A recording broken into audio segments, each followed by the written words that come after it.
Hi, this is Jay Rosenzweig, founder and CEO of birthparentfinder.com. And I have with me John Welch. And John hired me a year and a half ago to find his long lost sister. And we finally accomplished that. And John is ecstatic. He has a wonderful story. And John, tell me first, I know you were adopted and then you searched for your siblings. How did you go about doing that? Well, Jay, my story was a little different because I was adopted, but only uh, by my adoptive mother. I grew up with my adoptive mother and my biological father, and my biological father had always told me that later as I grew up that I had a biological mother. He didn't give me any information about her per se, except I did know her name and I did know that she was in the same city, Washington, D.C., but I didn't have any other information really. I did know she had other children. And so, over the years, that kind of plagued me. I wanted to find her because I wanted to have a relationship with her if possible. And so I waited a lot of years and I started to search around 2017, 2018. And I started by doing a DNA test with Ancestry, and I left that on their system. And I also hired an attorney, a family attorney, because I knew I had been legally adopted by my adoptive mother. And so I wanted to break the seal on my adoption records. So I sort of started that process simultaneously. And I did get a match on Ancestry, a cousin who was in California, who I contacted and told him what I knew of my birth mother. And I did have one address where she had lived at some point. And he was skeptical, of course, at first, but he recognized the address, and that was the key. And so he then contacted my siblings. Uh, and one of them called me, and we had a beautiful conversation. And so I met my siblings in October of 18, the living siblings of my biological mother. And so we developed a relationship, and they told me that there was one other child missing, that our mother had, of course, let me go with my biological father as an infant, and that there was one other child, a daughter, who she had placed with a family. They didn't know why. They didn't have any information as to who the family was or why this had occurred, but they did know that this daughter existed. So that is when I decided to embark on the search for the missing daughter. And, I initially went back to the people who I had also, that was a third prong of my search. I had hired a genealogical researchers, Search Quest in Florida. And they had been very helpful in sort of developing genealogical charts and so forth, which also helped confirm my biological mother's family and identity. But for some reason, they were going out of business, and they recommended you highly. They said Jay would be wonderful. He'll work tirelessly. He's very diligent, and you should definitely hire him if he can take you on. And that's when I reached out to you a year and a half ago to find Benita, the missing sister.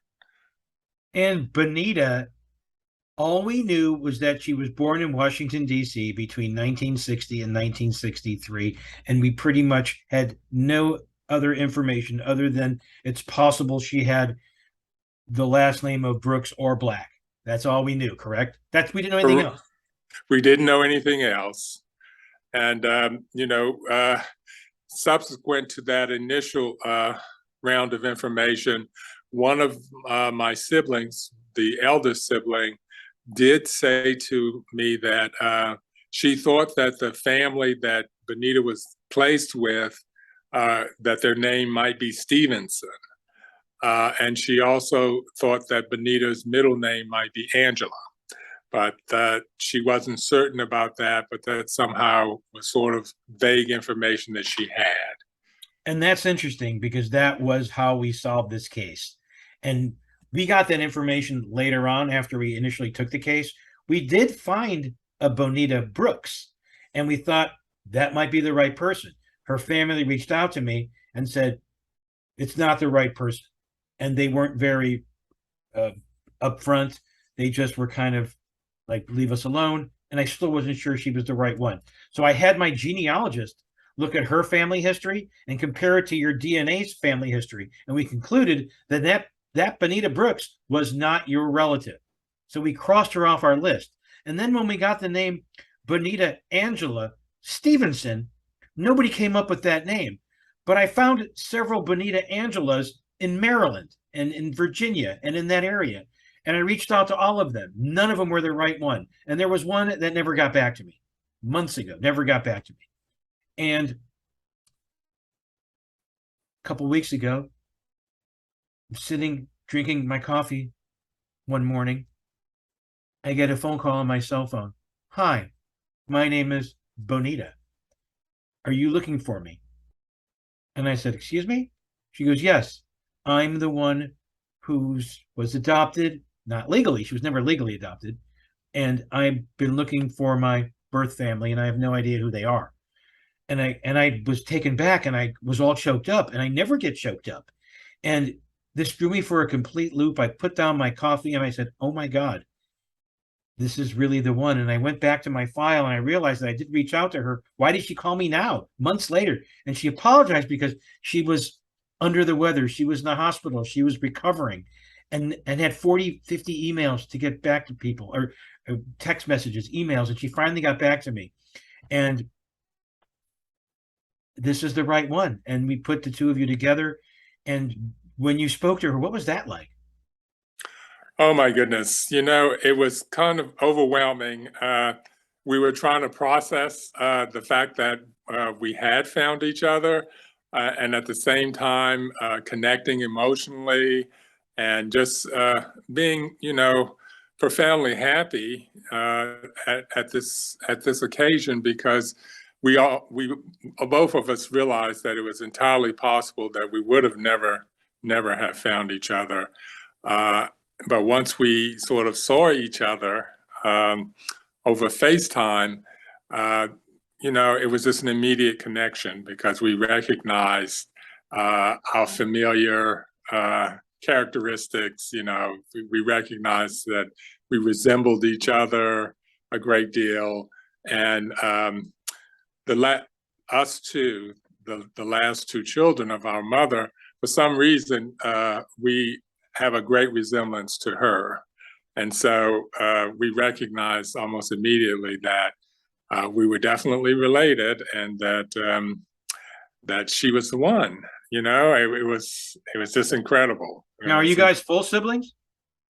No, we're not full siblings. We're half siblings. I'm half siblings with all of this group because their father was married to their mother, and then I came along as a love child. And then Bonita, I'm not sure. The siblings seem to feel that she is their full sibling, but we won't know that unless we do a DNA test. Exactly. And you told me you're going to meet her next week. Is that right? Yes, I've arranged a little gathering with all of the siblings, and with a first cousin of our mother who was very close to our mother. And we're going to meet at a lovely restaurant on an outdoor patio and just spend time getting to know each other. And where is that what part of is it Maryland? Yes, that's going to be in Baltimore, Maryland. Okay. And then we'll get pictures and we'll share them with our little segment on that show. And it's pretty exciting. So overall, tell me about this experience working with me in the last year and a half. how hopeful were you, and how it wound up? Well, Jay, I had been through this process, of course, in finding the larger group of siblings, and it had taken a while. It had been a couple of years overall until we've really finalized that we were, in fact, the right people, the siblings of each other. And so, with this process and initially I was, of course, very hopeful because everybody assured me that you were super diligent and that if anybody could find her, you would find her. And as the process moved on, I recognized that okay, we were going to be in this for the long haul because it wasn't going to happen like instantly. That you're going to have to go through a lot of steps, and somehow I had this incredible confidence in you. I felt, I intuited that you were uh, a really diligent, thoughtful, caring kind of professional, and that you would stay the course, that you would turn over every leaf, you would do everything possible to find her. And so, even though it was going on a year and a half, I still felt confident that if she could be found, that you would do it. And we have her to thank for that, because if she didn't respond to my message, we wouldn't be here today. No, no. And also, Jay, I know that on your end in finding her, you actually, you use your genealogist to run through all of the Benita Angelas.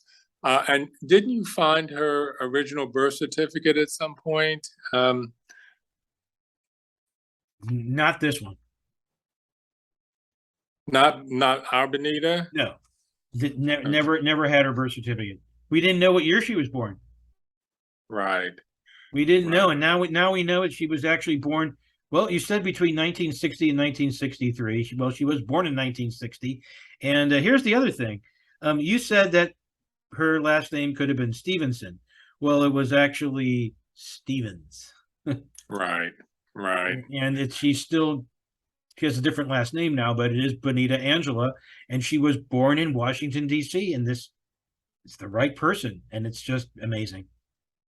Yeah, it is incredible. I mean, her situation was so different too because our mother, gave birth to her, and when she placed her with the Stevens family, they never legally adopted her. So, there wasn't any record except for her original birth certificate.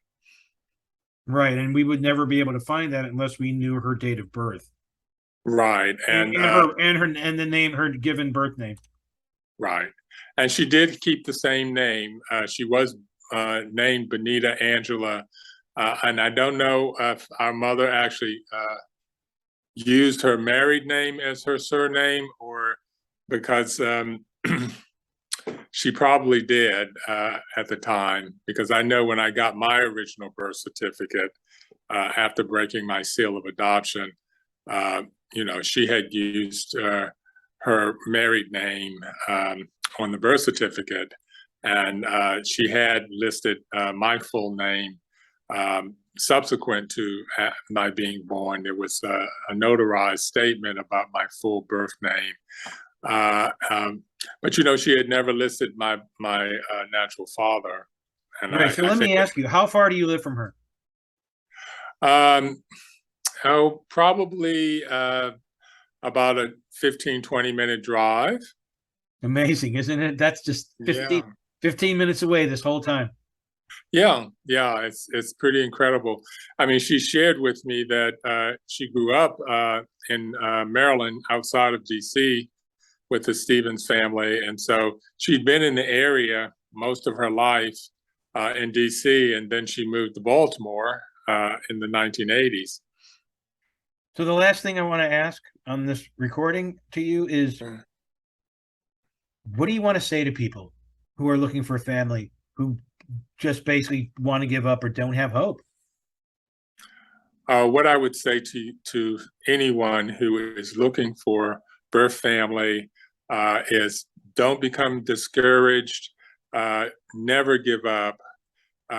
It's the kind of thing that it's like nothing else in your life because it's riddled with emotion and uncertainty, and yet it's the kind of thing that can be a font of incredible joy and meaningfulness in your life. So hold on, be steadfast, don't give up, because look what happened with us. Exactly. John, I want to thank you from the bottom of my heart. This has been a great experience with you, and I hope your meeting with Benita and the rest of your family is beautiful. Yes, well, I certainly think it will be, and I will share images with you. All right, thank you. Okay.